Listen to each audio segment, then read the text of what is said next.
Harapan mereka ialah bahwa seorang diktator dunia akan menjanjikan perdamaian dan keamanan dan akan mengantarkan suatu zaman baru. Namun, sang antikristus dikuasai langsung oleh setan dan pada akhirnya akan memperlihatkan rencananya yang sesungguhnya. Setelah antikristus menampakkan diri sepenuhnya sebagai sang binatang atau iblis, ia akan memerintah di seluruh dunia sebagai seorang diktator dan mendirikan sistem ekonomi dan pemerintahannya berdasarkan tanda bilangan 666. Penganiayaan terhadap orang-orang Kristen dan Yahudi pada saat itu tidak akan ada tandingannya. Pada akhirnya, sang antikristus akan memerintahkan pasukan-pasukannya untuk menyerang orang-orang yang percaya. Peperangan ini berlangsung di lembah Megiddo, tempat berlangsungnya pertempuran puncak Harmagedon. Lembah Megiddo adalah sebuah lembah besar yang terletak di sebelah barat Laut Israel. Pada akhirnya, Yesus akan kembali lagi dalam kedatangannya yang kedua kali, dan ia akan menghancurkan pasukan-pasukan yang berkumpul untuk melawan Yerusalem ini.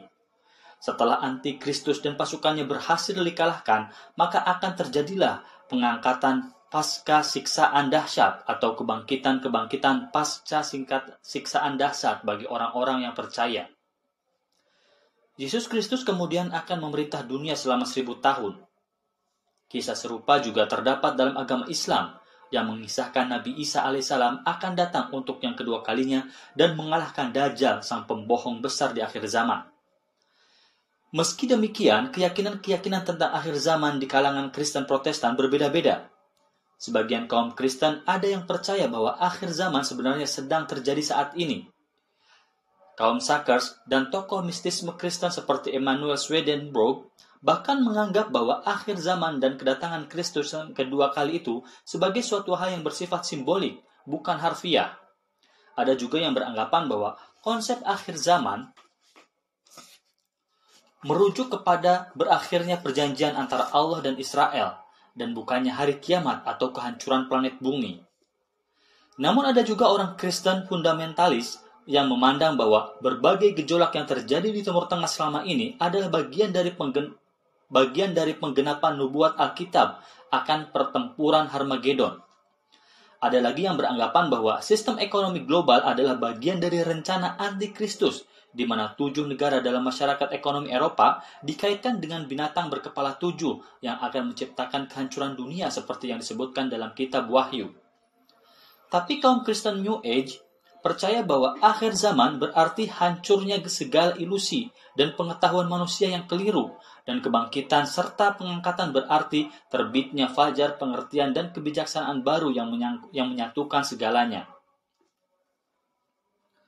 Surga dan neraka. Kaum Kristen percaya dengan adanya surga dan neraka yang akan ditempati oleh orang-orang benar dan orang-orang jahat setelah hari penghakiman. Kerajaan surga adalah kehidupan kekal yang dijanjikan Yesus kepada orang-orang yang percaya dan mengikuti ajaran serta teladannya. Surga adalah tempat bagi kehidupan kekal, ciptaan yang sempurna dan tempat di mana Allah menghendaki untuk tinggal secara permanen dengan umatnya. Tidak akan ada lagi pemisahan antara Allah dan manusia. Orang-orang yang percaya akan hidup dengan penuh kemuliaan karena tidak ada lagi penyakit, kematian, dan air mata atau kesengsaraan. Surga disebut juga sebagai Taman Eden atau Firdaus. Dalam Alkitab, surga dijelaskan sebagai berikut ini. Kekal dan abadi, tidak terukur, tinggi, kudus, tempat keadilan Allah, tahta Allah, malaikat-malaikat diam di dalam surga, nama orang-orang kudus terdaftar di dalam surga, orang-orang kudus mendapat upah di dalam surga. Sedangkan neraka, di mana kelak orang-orang jahat akan dihukum, juga disebut sebagai dunia orang mati. Dalam agama Kristen, neraka terbagi dalam 3 tingkat, yaitu Sheol atau Hades adalah tempat atau bagian dari neraka yang paling atas atau sama dengan tempat penantian. Namun di dalam tempat penantian itu pun banyak jiwa yang tidak luput dari pandangan para utusan neraka. Gehenna adalah tempat atau bagian tengah dari neraka. Siksaan di bagian ini lebih kejam daripada jenis siksaan yang ada di Hades. Jurang tak berdasar adalah bagian neraka yang paling dalam. Di tempat ini terdapat lautan api dan belerang di mana para jiwa yang berdosa direndam dalam lautan itu. Di tempat itu pula Allah memenjarakan sang naga atau iblis yang akan dilepaskan pada masa 7 tahun penderitaan di akhir zaman. Malaikat dan iblis.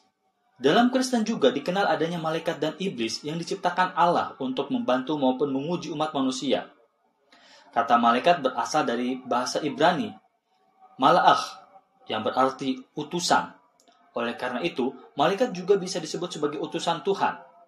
Malaikat juga disebut sebagai anak-anak Elohim, penjaga, tentara langit, atau bola antara Elohim, bala tentara Elohim.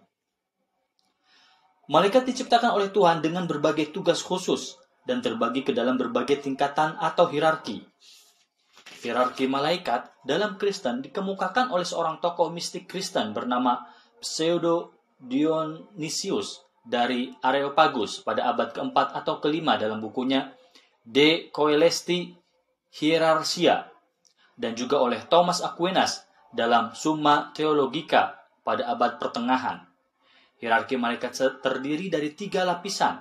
Adapun para malaikat ini adalah lapisan pertama, penjaga tahta surgawi yang terdiri dari serafim yang bertugas sebagai penjaga tahta Allah yang terus memuji Tuhan. Nama serafim berarti yang terbakar. Serafim memiliki 6 sayap. 2 di antara serafim bernama Sarafiel dan Metatron. Serafim memiliki cahaya terang memancar sehingga tidak ada makhluk ataupun malaikat lainnya yang dapat memandang mereka. Ada 4 serafim yang berjaga di sekitar tahta Allah. Malaikat serafim sebagai malaikat tertinggi memahami Allah dengan sangat jelas. Cherubim yang memiliki 4 wajah dan 4 sayap. Cherubim menjaga jalan menuju ke pohon kehidupan di Taman Eden dan tahta Allah. Malaikat cherubim memahami penyelenggaraan dan rencana Allah. Ophanim, atau juga disebut sebagai The Thrones, atau singgasana atau Erelim. Ophanim adalah simbol keadilan dan kekuasaan Allah yang hidup. Mereka terhubung erat dengan cherubim. Ketika mereka pindah, yang lain pindah. Ketika mereka berhenti, yang lain berhenti. Malaikat singgasana memahami kuasa Allah. Lapisan kedua, pejabat surgawi yang terdiri dari Hashmalim atau Dominationes atau Dominion atau penguasa yang bertugas mengatur malaikat-malaikat yang ada di bawahnya. Mereka juga adalah para malaikat yang memimpin bangsa-bangsa. Dominion memiliki sepasang sayap berbulu yang sangat indah dengan bola cahaya pada kepala tongkat yang menunjukkan kekuasaan mereka atau pada pedang mereka. Virtue atau malaikat kebajikan. Tugas utama mereka adalah mengawasi pergerakan benda-benda langit untuk memastikan bahwa pergerakan kosmos atau alam semesta tetap berjalan. Malaikat kebajikan menerima perintah dari malaikat penguasa dan menjalankan alam semesta. Potestas atau power atau otoritas atau malaikat kekuasaan. Malaikat kekuasaan adalah pembawa kesadaran nurani dan penjaga sejarah. Mereka juga adalah para malaikat prajurit yang setia kepada Tuhan. Tugas mereka adalah untuk mengawasi distribusi kekuasaan di antara umat manusia. Mereka juga memerangi pengaruh buruk yang berlawanan dengan rencana Allah. Sebagian teori mengatakan bahwa iblis dahulunya adalah kepala dari malaikat kekuasaan sebelum ia dihukum jatuh ke bumi. Lapisan ketiga, utusan dan tentara surgawi yang terdiri dari Principatus atau penguasa atau malaikat kerajaan. Tugas mereka adalah untuk melaksanakan perintah yang diberikan kepada mereka oleh malaikat Dominion dan menyalurkan berkah bagi dunia material. Tugas mereka adalah untuk mengawasi manusia. Mereka adalah pengasuh dan penjaga alam bumi. Mereka juga menginspirasi makhluk hidup dengan berbagai hal seperti seni dan ilmu. Mereka digambarkan mengenakan mahkota dan membawa tongkat kerajaan. Malaikat kerajaan mengurus negara, bangsa, atau kota. Archangel atau malaikat agung atau kepala para malaikat. Mereka dikatakan sebagai ketujuh roh yang berdiri di hadapan tahta Allah. Malaikat agung menyampaikan pesan penting Allah pada manusia. Ketujuh malaikat agung ini adalah Gabriel, Mikhael, Rafael, Uriel, Jophiel, Chamuel, dan Zadkiel. Mikhael adalah pemimpin dari tentara surgawi yang berhasil mengalahkan dan mengusir iblis keluar dari surga. Angel atau malaikat. Malaikat kudus adalah malaikat pelindung manusia.